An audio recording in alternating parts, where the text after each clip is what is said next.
Nirringrazzjakom il-kol tal-preżenza sabiħa tagħkom. Il-lejla nixtieq nitlob il-mulej il-grazzja li dak li qegħdin nibdew iwasslu hu għat-tmiem feliċi tiegħu. Nixtieq nirringrazzja ħafna lid-dottoressa Giovanna Brizzi li aċċettat li tkun postulatriċi għal kawża tal-beatifikazzjoni u l-kanonizzazzjoni tal-qaddejja ta' Alla l-Venerabbli Adelaide Cini. Dottoressa Brizzi hija postulatriċi ġenerali tal-Ordni tal-Karmnu u il-Karmelitani jafu kemm ħadmet tal-kawża ta' Patri Avertan li nisperaw ukoll timxi l-qudiem. U barra mill-li jamara hija wkoll bniedma ta' sensibilità kbira saret tafna aħna l-Maltin u inħoss li fidejha l-kawża qiegħda fidejn tajbin, imma fuq kollox qiegħda fidejn Alla. Aħna ma nafux għaliex Alla rid jistenna daqshekk fil-każ ta' Adelaide, ma nafux. Inġbarna hawnhekk eżatt 100 sena wara li l-fdalijiet tagħha inġabu bħallum 100 sena mill-ċimiterju tal-Addolorata u tqiegħdu hawnhekk. B'ordni u bil-volontà tal-predeċessur tiegħi l-Arċisqof Mauro Caruana. L-għada, ġifieri bħal għada 100 sena, l-Arċisqof Mauro ikkonsagra din il-Knisja. L-ewwel ġifieri ordna li jinġabu l-fdalijiet ta' Adelaide, imbagħad ikkonsagra din il-Knisja. B'xi mod Mauro qed nipprova nifhem il-pjan tiegħu kienet li dan ikun il-mawżolew ta' Adelaide Cini. Din il-Knisja mbniet wara il-mewt tagħha. U għalhekk din il-proprjetà kbira li ħalliet fidejn l-Isqof Paċ u li mbagħad żviluppat, pereżempju bil-bini ta' din il-Knisja li saret ukoll il-Knisja li tħaddan il-fdalijiet eżis tagħha. Apparti milli se takkomoda apostolat attwali li huwa dik tal-kura paljattiva l-afdata fidej il-hospice, din il-parti hija memorjal permanenti ta' Adelaide Cini. Il-Knisja u anke d-daħla għal dan il-kumpless li se jkollha wkoll esibizzjoni permanenti iddedikata lil Venerabbli Adelaide Cini. Il-volontà tagħna u tal-Knisja f'Malta hija li l-isem ta' Adelaide ma jintesix, anzi jkollu ir-rikonoxximent li jistħoqlu u li l-għotja tagħha għotja konkreta li għandha futur ġdid skont il-ħtiġijiet tal-bnedmin tal-lum, imma l-għotja tagħha ma tintesa qatt. U lanqas l-isem għażiż tagħha. Illum se nqasmulkom librett li kiteb il-maħbub Lawrence Mizzi qiegħed magħna wkoll fl-1985 propju fiċ-ċentenarju tal-mewt ta' Adelaide li mietet fl-1885. Ġentilment tagħna l-permess nagħmlu kopji għaliex ormai out of print u llum għandna kopji biex inqasmuhomkom il-qudiem nispera li jkollu reprint anke dak kollu li nistgħu insibu. Nagħmlu edizzjoni ġdida. Għandna santi wkoll ta' Adelaide li bħalissa qegħdin fuq il-qabar tagħha b'talba li jiena ktibt u li se nitolbuha qabel ma tispiċċa din qudiesa. Jiena naqra mill-ġdid il-ħajja ta' Adelaide kien hemm diversi affarijiet li laqtuni. L-ewwel nett din il-mara li għexet bejn l-1838 u mietet fl-1885 li sabet il-vokazzjoni tagħha fid-dinja. Xtaqet ħafna tkun reliġjuża, imma kif qaltilha l-abbadessa qaddisa tal-monasteru ta' Santa Caterina l-Belt, l-abbadessa Baldacchino, binti il-mulej mhux qed isejjaħlek biex tkun magħna.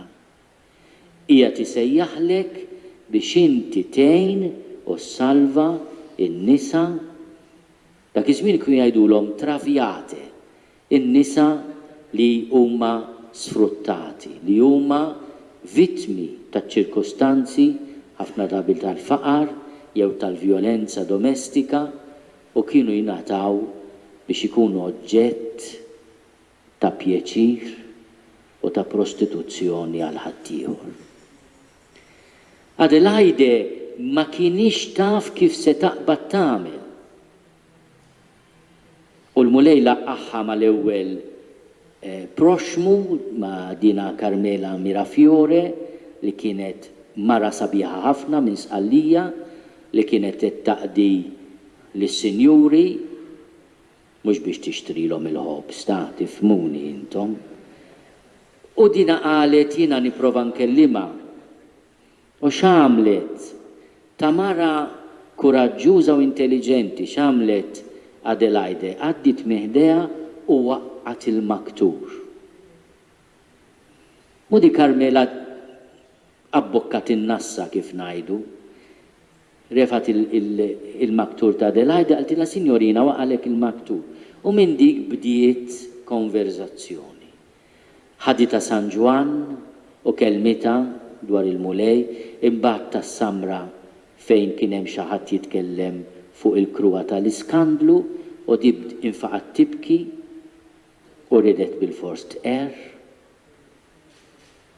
L-istorja tkompli li għalkemm ħin minnhom wara ftit jiem abbandonata imma u qalet issa sew bdejt falliment kbir. Kienet prova kbira Adelaide li l-ewwel persuna li avviċinatu forsi kienet se jirnexxilha tagħmel xi ħaġa ħin minnhom titlaq reġgħet marret fejn kienet qabel. U Adelaide għamlet il-kuraġġ kontra il-parir tal-qraba tagħha marret fit-tixa. Issiba f'sodda bid-deni u reġgħet kriet karozza l-oħra u reġgħet ġabita hawnhekk. U mbagħad din il-persuna kellha l-qudiem issir soru tal-Bon Pastur u saret superjura f'Alessandria tagħmel il-ġid. U minn hemmhekk indunat Adelaide li din kienet il-volontà tal-mulej għaliha u kienet tmur tfittex lin-nisa f'sitwazzjoni diffiċli fl-inħawi tal-portijiet tagħna, il-Belt, il-Kottonera, ġifieri it-tlet tibliet, kienet tmur tfittixhom tantu li meta mbagħad ikkuntattjat lis-sorjiet tal-karità uħud minnhom qegħdin hawn biex ikomplu l-appostolat tagħha, il-Madre Ġenerali tas-Sorjiet tal-Karità qaltilha aħna ma nistgħux nagħmlu dak li tagħmel inti mmorru nfittxu n-nies, imma toqgħodx tinkwieta it-tfal li inti ġibt biex ikollhom ħajja dinjituża nieħdu ħsiebhom aħna. Il-mulej l-Adelaide uża biex tmur fittixlu in-naġa il-mitlufa. U tal-qalb tiegħu u għalhekk ridet li dan l-istitut ikun imsemmi wkoll għall-qalb ta' Ġesu. Imma hi kienet ingħatat propju biċċa mill-qalb tiegħu, ingħatat dik il-ħeġġa li tmur tfittex in-naġa mitlufa. Ġesu jgħid f'Luqa 15 it-tlet parabboli tal-ħniena, in-naġa mitlufa, d-drakma l-mitlufa, liben il-mitluf. U ta' din il-qalb tiegħu stess. U dan l-ħaġa swila ħafna. Minnhom fil-volum li qed taraw hemmhekk, il-volum li hemm taħt il-kwadru tagħha, dan il-kwadru qiegħed fil-Palazz tal-Isqof l-Mdina meta jiena talb fil-Palazz tal-Isqof bħala Arċisqof. Insib li Mauro Caruana kien ħalla 3 kwadri. Wieħed ta' Adelaide, wieħed ta' Nazio Falzon u l-ieħor ta' Deodata Pisani. Għax kienu 3 kawżi li hu sab pendenti mid-Djoċesi ta' Malta. Intom tafu li Nazio u Deodata fis-snin 90 nirringrazzjaw il-Alla sabu min jimbuttom u Adelaide baqgħet l-art. Imma se tibqa' l-art l-Imbirka Adelaide. Meta inti taqra dak il-volum fejn hemm ġabra tax-xhieda għax il-proċess kollu sar fuq Adelaide, ix-xhieda li kellhom jinstemgħu. Kienu nies fl-1907 fl-1908 li kienu għadhom jiftakruha xi mietet ta' żgħira kellha 46 meta mietet, 46 sena. Kienet persuna naqra mibnija, mara tipikament Maltija, veru missiera kellu il-fabrika tal-ħaġin, naħseb jiena kien l-effett, ma naħseb jiena kellha xi naqra diabete wkoll, imma dik għadni ma sibtix miktuba. U immaġinawha din il-mara Alla jberika, jwiri tirkeb karrozzin, il-karrozzin jagħmel żaq, iċekċek, tmur u tfittex daw in-nisa u għandna xhieda ta' kemm kellha tbati, ta' kemm insulti, għaliex inti meta raġel qed toħodlu intom qed tifhmuni, da jirvilla. Inti tifel toħodlu ġugarell, jew xi biċċa ħelwa,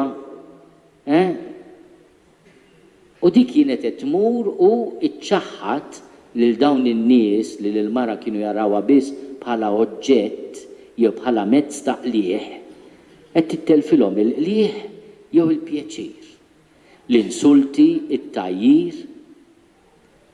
Kien hemm nepputi, it-tifel ta' Paolo, għax huwa kien jismu Paolo, benefattur ukoll kbir ta' dan il-post, li rakonta li missieru qallu li tzija fil-misraħ il-barriera li hu qrib hawnhekk, għaw fil-fatt għatemmi triq misraħ il-barrieri, tidu tarawha kif kitbuha bit-Taljan, misra il-barriere, insomma dik misraħ il-barrieri, kienet għalat xeba għasluċ. Jiviri mit-tajjir laħqet ukoll għalat ix-xeba.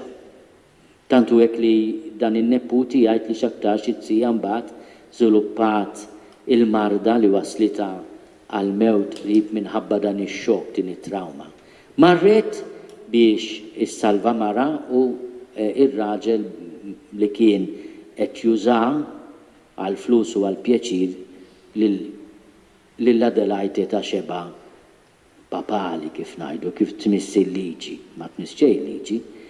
Il-pulizija kienu jirrispettawa ħafna tal-ġili kella issejħilhom biex jipproteġuha għaliex anke sfortunatament biex taraw il-kuntest soċjali diffiċli, anke l-ommijiet ta' ċertu bniet kienu jiġijaw jajru l-Adelaide jiridu t-tfal tagħhom ħalli t-tfal tagħhom ikomplu fil-mestier li kienu qed jqabduhom il-ġenituri tagħhom.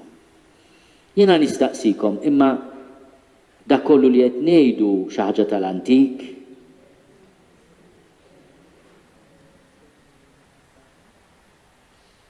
jiena nħoss għaw id-dottoressa qudiemi li dan huwa diskors attwali li l-messaġġ ta' Adelaide huwa urġenti daqskemm kien urġenti 150 sena ilu. Din hija mara li tat ħajjita u ġida, jew mhux bil-paroli, ħajjita u ġida biex tiddefendi id-dinjità tal-mara, biex tiġġieled l-isfruttament tan-nisa, biex tiddefendi il-ġieħ tagħhom, il-ħajja spiritwali, psikoloġika, fiżika tagħhom. U kienet tieħossib ukoll lil uliedhom, kien hemm sitwazzjonijiet diffiċli meta n-nisa li jinqabdu bitqala ma setgħux iżommu t-tarbija u Adelaide kienet tgħidilhom toqgħodx tinkwieta, it-tarbija nieħu ħsiebha jien. Jiġifieri kienet pjuniera wkoll li tiddefendi l-ħajja mhux billi tikkundanna. Adelaide qatt ma kkundannat lil ħadd, il-kelma tagħha kienet dejjem kelma ta' ħniena.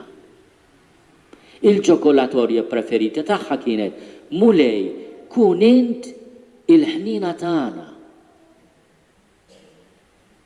Qatt ma marret tiġġudika l-ħadd. Avolja jruha kienet għamlet oxra tal-azzar u kienet kompli, ma kienx tibża. Kienet ukoll għaliex imbagħad saret mhux naturali imma spiritwali ta' ħafna u bħal kull kellha tipprovdi. U l-providenza tgħaddik mill-provi wkoll. Imma hemm diversi xhieda u l-kardinal li preżenta l-argumenti biex il-każ jgħaddi għall-istadju tas-Santa Sede, il-livell apostoliku, jgħid, dan mhux qed jgħid wieħed, forsi ma rax tajjeb, imma diversi jgħidu li kienu jgħidula ma baqax flus. Kellha waħda, il-preferita tagħha, kienet tgħidilhom il-penitenti, dawk li jkunu konvertew, li kellha dan id-don tat-talb, kienet tibata titlob biex jiġi xi donation. U kienet jirranġa, kienet ġiba żewġ. Ma mbagħad hemm 3 episodji ħelwin fejn jgħidula għandna żewġ ħobżiet biss. U dejdu taqtux qalkom ġib jien ħanqassam jien, tibda tqassam u jiekol kulħadd u jibqa'. Ġara hekk bit-tiġiġ u anke bil-bċieċa, jiġifieri joqogħdu attenti taraw xi tiġiġa, tibatu għand Adelaide titkattar. Ovvjament kienu eżiġenzi konkreti ta' li ma tistax tħalli lill-ulieda spiritwali bil-ġuħ u kienet tafda fil-mulej li kien dak li qed imexxi fiha u permezz tagħha. Laħqet ukoll għarfet il-bniedem u Lorenz anke lejn tmiem tal-libret ħelu tiegħu jitkellem ukoll xi fejqan li sar wara mewta bl-interċessjoni tagħha. Hemm episodju ħelu ta' dik li mbagħad tissejjaħ it-tifla tal-miraklu. Fl-1903 tifla ċkejkna timrat bit-tifo u kienet sejra minn ħażin għall-ar u minnhom wara kriżi kbira li kienet is-sinjal li m'hemm xejn tagħmel, fil-ħolm jew viżjoni tara mara libsa skur. Adelaide kienet tilbes skur ħafna, jew iswed jew kannella skur. Kienet ovvjament għall-figer kien jgħinha wkoll nimmaġin hemm apparti dik. U Adelaide tibqa' mara wkoll. U dina tidrila dil-mara u tgħidilha inti titfiq u tagħtiha grog port. Issa ma nagħmluhiex patruna tal-port wine imma ekku.